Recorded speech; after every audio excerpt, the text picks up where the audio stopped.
Hello dear subscriber, मैं आपका परम महेंद्र एक बार फिर से हर्षिला चैनल में स्वागत करता हूं। जैसे कि आप लोग देख रहे हैं, आज का जो हमारा पाठ है वो है 23 देश प्रदेश में। तो देश प्रदेश की बात की जा रही है यहाँ पर। तो हम बात करेंगे अपने देश और दूसरे देशों की। तो हमारा देश किस प्रकार से दूसरे देशों से अलग है और दूसरे देश हैं वो हमारे देश से किस प्रकार से अलग हैं, इस चैप्टर में हम वो जानने वाले हैं। तो सबसे पहले हम बात कर लेते हैं पाठ 22 की, जो कि पिछले वीडियो था। और पिछले वीडियो में हमने क्या पढ़ा था वो भी थोड़ा जानकारी प्राप्त कर लेते हैं। तो हमने पिछले वीडियो में जाना था कि पटोला पाठ 22 था जो कि हमने पढ़ा था। तो पटोला पाठ था जिसमें हमने जाना था कि पाटन के पटोले की व्याख्या थी वो किस प्रकार सिद्ध हुई थी। तो जो पटोला नामक पाठ था उसमें किस प्रकार वह अपनी जो संस्था या परंपरा है तो वो किस प्रकार अपनी परंपरा को जीवित रखना चाहते हैं वो हमने उस चैप्टर में जाना था। और किस प्रकार से वो अपने कामकाज को कितनी मेहनती और लगन के साथ करते हैं वो भी हमने उसमें जाना था। तो ज़्यादा जानकारी के लिए आप मेरे आई बटन पर क्लिक करके उसको देख सकते हैं पूरी तरह से। और बात करते हैं पिछले वीडियो के क्वेश्चन की। तो पिछले वीडियो के क्वेश्चन की बात यह है कि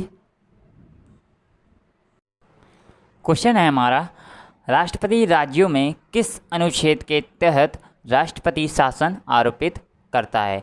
तो उसका करेक्ट आंसर कुछ मुझे कमेंट में मिला है, जो कि आपके कमेंट स्क्रीन पर कुछ इस प्रकार से दिख रहे होंगे। तो इसका जो करेक्ट आंसर है वो है अनुच्छेद 356 356, जिसको हम आर्टिकल 356 भी कहते हैं, जो कि इसका करेक्ट आंसर है। चलिए बात करते हैं अब आज के क्वेश्चन की। तो आज का क्वेश्चन कुछ इस प्रकार से आपकी स्क्रीन पर है। करना है कि इसका करेक्ट आंसर क्या हो सकता है। अगर वीडियो अच्छा पसंद आया हो तो प्लीज़ लाइक और शेयर ज़रूर कीजिए। चलिए आगे देखते हैं। आज सुबह से ही झील के घर में चहल पहल है। अरविंद चाचा और उनका परिवार 5 सालों के बाद घर आ रहा है। 5 साल पहले अरविंद चाचा की अबू धाबी में नौकरी लगी थी, तभी से वे वहाँ रहते हैं। झील और उसके पिताजी उन्हें लेने हवाई अड्डे गए।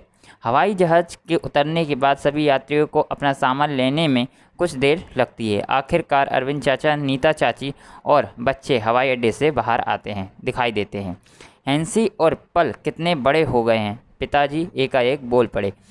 सारा सामान गाड़ी में रखा और अब चल दिए झील के घर की ओर। झील ने कहा, हैंसी तुम इतने लंबे सफ़र में वहाँ बहुत थक गई होगी। पिताजी बता रहे थे कि अबू धाबी बहुत दूर है। अध्यापक के लिए ग्लोब या दुनिया के नक्शे में विविध प्रदेश दिखाइए, वहाँ के मौसम, जलवायु, वनस्पति इत्यादि पर चर्चा कीजिए। तो आप लोग जानते हैं कि हर प्रदेश की अलग अलग जलवायु होती है। ठीक है, चलिए आगे देखते हैं। अरे नहीं, हम तो बिल्कुल नहीं थके। माना अबू धाबी यहाँ से बहुत दूर है, पर हवाई जहाज़ में हमें वहाँ पहुँचने में सिर्फ 2 घंटा ही लगे। हवाई जहाज़ खूब तेज़ी से उड़ता है। झील यहाँ सुनकर हैरान थी। उसे याद आया कि जब वह स्कूल से दिल्ली के प्रवास में गई थी तो उसे ट्रेन में पूरे 20 घंटे लगे थे, लेकिन नक्शे में जूनागढ़ और दिल्ली बहुत पास दिखाई देते हैं। हवाई अड्डे से घर तक के रास्ते में झील, हैंसी और पल ने खूब बातें की। झील अपने प्रवास के सुना कर रही थी कि वहाँ कितने मज़े किए थे। वहाँ हैंसी से भी अबू धाबी के बारे में सब कुछ जानना चाहती थी। रेत ही रेत। झील ने पूछा, क्या तुमने हवाई जहाज़ से कुछ रोचक चीज़ें देखी? हैंसी ने कहा, हाँ, ज़्यादातर हवाई जहाज़ से बादल ही बादल दिखाई दिए, क्योंकि जहाज़ बादलों से बहुत ऊपर उड़ रहा था। इससे पहले कुछ समय तक तो सिर्फ रेत ही रेत दिखाई दी, पर रेत का रंग बदलता रहा। कभी सफ़ेद तो कभी भूरा, पीला, लाल और काला। हमें रेत के पहाड़, टीले भी दिखाई दिए, पर बोला, उन्हें रेत के टीले भी कहते हैं। आप लोग जानते होंगे कि जो अबू धाबी जो कंट्री है या शहर है वो जो कि आउट ऑफ कंट्री है, जो कि वहाँ पे आप लोग जानते होंगे कि नक्शे में आपको जैसा कि दिख रहा है चित्र के अंदर, तो वहाँ पे क्या है, बहुत रेती रेत होती है। चलिए आगे देखते हैं, जिसे रेत के ढीले भी कहते हैं। मैंने तो केवल समुद्र के किनारे की रेत ही देखी थी, झील बोली। तब तो तुम्हें अबू धाबी ज़रूर आना चाहिए, अरविंद चाचा ने कहा। अबू धाबी के आसपास देश रेगिस्तानी इलाके में है। शहर से कुछ दूर जाने पर मीलों तक फैली हुई सिर्फ रेत ही रेत दिखाई देती है, ना पेड़ ना हरियाली, ना बस रेत, केवल रेत। तो मतलब वहाँ पे क्या है, कुछ भी हरियाली टाइप का नहीं है, सिर्फ ओनली रेत ही रेत है। जैसे हम रेगिस्तान में रेत देखते हैं उसी प्रकार की कुछ है। नीता चाची ने बताया, मैं गुजरात के अपने घर के पास की हरियाली को बहुत याद करती हूँ। बहुत लंबे अंतराल के बाद यह सब देखकर मुझे अच्छा लग रहा है। बारिश कैसी होती है यह बात तो हैंसी और पल भूल ही गए। आप तो जानते हैं कि रेगिस्तान में बारिश नहीं होती, वहाँ पानी सचमुच बहुत कीमती है। वहाँ ना बारिश, ना ही नदियाँ, ना ही झील और ना ही तालाब। तो वहाँ की हम बात करें तो वहाँ पे क्या है, वहाँ पे एक तो पानी की बहुत महंगाई है और दूसरी बात क्या है, पानी भी वहाँ पर बहुत तंगाई है। मतलब वो पानी मिलता ही नहीं, वहाँ पे हर जगह रेत ही रेत होती है और वहाँ पे जो धूप होती है बहुत कड़ाके की धूप होती है। चलिए आगे देखते हैं। ज़मीन के नीचे भी वहाँ पानी नहीं है, पल ने बीच में कहा, लेकिन रेत में बहुत तेल होता है, इसलिए इन देशों में पेट्रोल आसानी से मिल जाता है। अरविंद चाचा बोले, वहाँ पेट्रोल पानी से सस्ता है। जिस तरह इंडिया में पेट्रोल के भाव आसमान छू रहे हैं, उसी तरह जो अबू धाबी है वहाँ पे पेट्रोल पानी के मुकाबले मिलता है। बातें करते करते सभी झील के घर पहुंच गए। हैंसी और पल इतने फलों के पेड़ देखकर हैरान हो गए। केला, नारियल, कटहल, सुपारी, तरह तरह के पेड़। पल बोला, हमने तो सिर्फ एक ही तरह का पेड़ देखा है, खजूर, क्योंकि वहाँ एक ही पेड़ है जो वहाँ रेगिस्तान में उग सकता है। सुंदर तोहफा और फोटोग्राफ। सबसे मिलने के बाद नीता चाची ने अपना बैग अटैची खोला। वे सभी के लिए तोहफे लाई थी। मीठे स्वादिष्ट खजूर थे। पल ने झील को कुछ रुपए के नोट और सिक्के दिखाए। हैंसी ने उसे समझाया कि वे अबू धाबी में जिस मुद्रा का उपयोग करते हैं उसे दिरहाम कहते हैं। उन पर वहाँ की अरबी भाषा में कुछ लिखा होता है। वे जहाँ रहते हैं उस जगह की तस्वीर भी दिखाई। जैसे कि आप लोग जानते हो कि यहाँ का हम लोग इंडिया का रुपया यूज़ करते हैं, वहाँ पर क्या होता है, दिरहाम होता है, जो कि अलग अलग कंट्री के अलग अलग करेंसी उपयोग में ली जाती है। जैसे नेपाल की बात करें तो अलग होती है, बांग्लादेश की बात करें तो अलग होती है, इंग्लैंड, अमेरिका, इन सब के अलग अलग करेंसी होती है। ठीक है, चलिए आगे देखते हैं। अरविंद चाचा ने झील को पृथ्वी का गोला ग्लोब निकाल कर दिया और कहा, झील ढूंढो, अबू धाबी कहाँ है और गुजरात कहाँ है। सब बच्चे ग्लोब पर अलग अलग जगह ढूंढकर मज़े लेने लगे। झील ने दिल्ली और जूनागढ़ भी ढूंढा। शाम को सब बरामदे में बैठे, सभी ठंडी ठंडी हवा का मज़ा ले रहे थे और अबू धाबी भी तस्वीर देख रहे थे। उन्होंने देखा कि अबू धाबी में इमारतें बहुत ऊंची ऊंची थी, उनमें बड़ी बड़ी शीशे की खिड़कियां लगी थी। झील ने कहा, इन खिड़कियों से बहुत सुंदर ठंडी हवा आती होगी। अरविंद चाचा बोले, हम गर्मी और धूप के कारण खिड़कियां खोल ही नहीं पाते हैं। ज़्यादातर घरों में एसी चलती है। गर्मी की वजह से वहाँ के लोग ढीले ढाले सूती कपड़े पहनते हैं और पूरा शरीर और सिर ढक कर रखते हैं। इस तरह वे अपने आप को सूर्य की गर्मी से बचाते हैं। मतलब कहें तो बात आप लोग देख ही रहे हो कि गर्मी किस प्रकार की होती है वहाँ की। हाँ, ये कह सकते हैं कि वहाँ की जो बिल्डिंग है सबसे सर्वोपरि है, क्योंकि बुर्ज खलीफा नाम की बिल्डिंग है वो भी वहीं नज़दीक में आई हुई है, ज़्यादा दूर नहीं है। और ये जो शहर है अबू धाबी, वो बिल्डिंग के लिए बहुत ही ज़्यादा मशहूर है। चलिए आगे देखते हैं। झील को अपने चचेरे बहन भाई के साथ तस्वीर देखने में बहुत मज़ा आ रहा था। उसे एक नए देश के बारे में जानने को मिल रहा था। वह अपने शहर और उन्होंने अबू धाबी के बारे में जो बताया उसके बीच तुलना भी कर रही थी।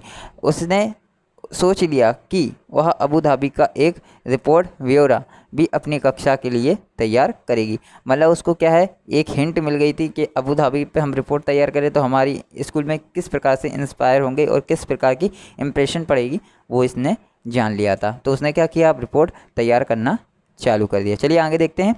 चर्चा कीजिए और लिखिए। आप भी अपने शहर की तुलना में अबू धाबी से करते हुए एक रिपोर्ट तैयार कीजिए। आप नीचे दिए गए मुद्दों का उपयोग करके अपनी रिपोर्ट के लिए कर सकते हैं। उसके चित्र व फोटोग्राफ भी देख सकते हैं। जैसे जलवायु और मौसम, तो जलवायु हम बात करें तो गुजरात में होती लिमिट में होती है, ठंडी भी लिमिट में, बरसात भी लिमिट में और गर्मी भी लिमिट में। पर वहाँ पे क्या होता है, वहाँ पे गर्मी ही गर्मी होती, तो इस प्रकार से हमको अलग दिखाई देती है। लोगों का पहनाव, गुजरात में हम कई प्रकार के कपड़े पहनते हैं, सर्दी में सर्दी के कपड़े, गर्मी में गर्मी के कपड़े और बरसात में हम रेनकोट वगैरह पहनते हैं। पर वहाँ पे क्या है, सिर्फ सूती के कपड़े और वो भी ढीले ढाले वो लोग पहनते हैं। पेड़ पौधे की बात करें तो पेड़ पौधों वहाँ है ही नहीं, ना के बराबर हैं, बिल्कुल समझो जीरो मात्रा में है। बट यहाँ पे तो हरियाली हरियाली है अहमदाबाद में। फिर इमारतें की बात करें तो इमारतों में आपको बिल्डिंग मिल जाएगी, पर जितनी अबू धाबी में है उतनी यहाँ पर पॉसिबल नहीं है। ठीक है, अब बात करते हैं सड़कों पर वाहनों के प्रकार। तो हम बात करें वाहनों के प्रकार, वहाँ पे कई प्रकार के वाहन चलते हैं और अलग अलग कहें तो लिमिट के हिसाब से चलते हैं। ठीक है, खान पान वहाँ का भी अलग होता है, खान पान यहाँ का भी अलग होता है। और भाषा में भी बहुत अंतर है, वहाँ की भाषा अलग है, यहाँ की भाषा अलग है। आगे देखते हैं, रेगिस्तान में पेड़ पौधे कम क्यों होते हैं। तो रेगिस्तान में पेड़ पौधे कम इस वजह से होते हैं क्योंकि वहाँ की जो जलवायु है वो बहुत गर्मीली है, कहें तो वहाँ पे सिर्फ गर्म हवाएं हैं और बहुत मात्रा में धूप होती है। वहाँ पे ठंडी और कहें तो बरसात का कुछ भी माहौल होता नहीं है, जिस वजह से वहाँ पे पेड़ पौधे कम मात्रा में उगते हैं। चलिए आगे देखते हैं, आपके सगे संबंधियों में से कोई प्रदेश में रहता है, यदि हाँ तो कहाँ। तो हम बात करें हाँ रहते हैं, मेरे जो चाचा के लड़के हैं वो अमेरिका में रहते हैं, तो हम वहाँ पे लिख सकते हैं। चलिए नेक्स्ट क्वेश्चन है, वे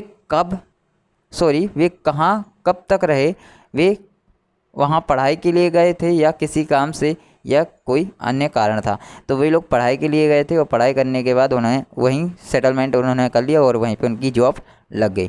ठीक है, चलिए बात करते हैं आगे।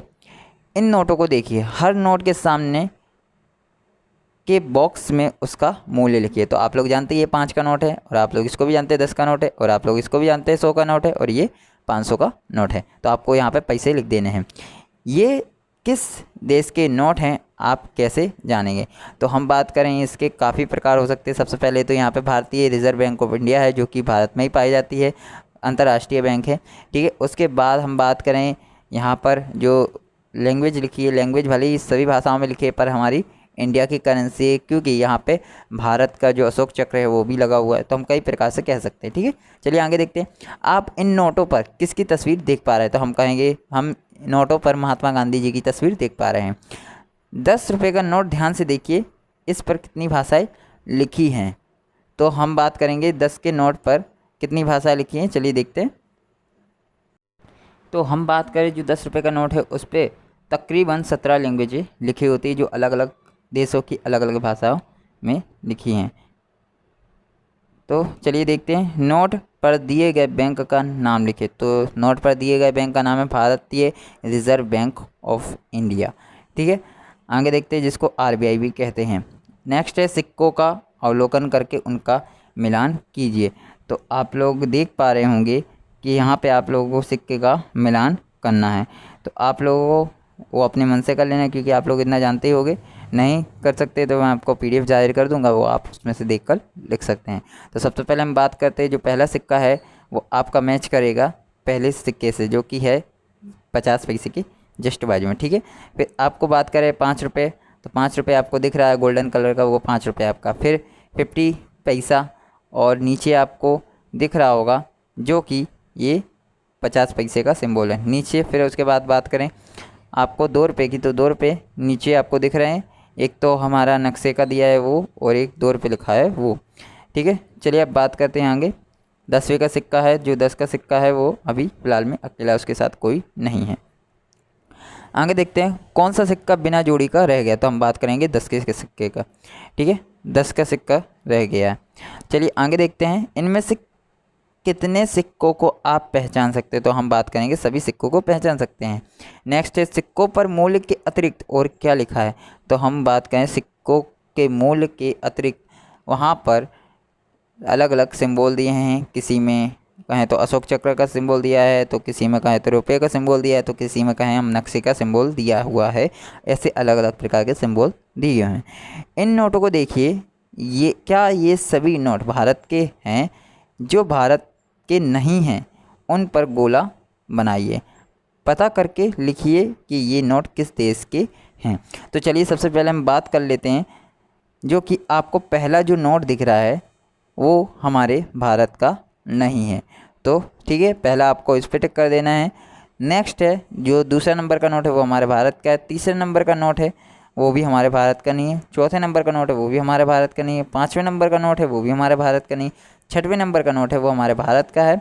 सातवें नंबर का नोट है वो हमारे भारत का नहीं है। आठवें नंबर का वो भी भारत का नहीं है। और 9वें नंबर का वो भी हमारे भारत का नहीं है। और 10वें नंबर का हम बात करें तो वो भी भारत का नहीं है। 11वां नंबर भारत का है, फिर 12वां नंबर भारत का, और लास्ट में ये 13वां, ये भी भारत का नहीं है।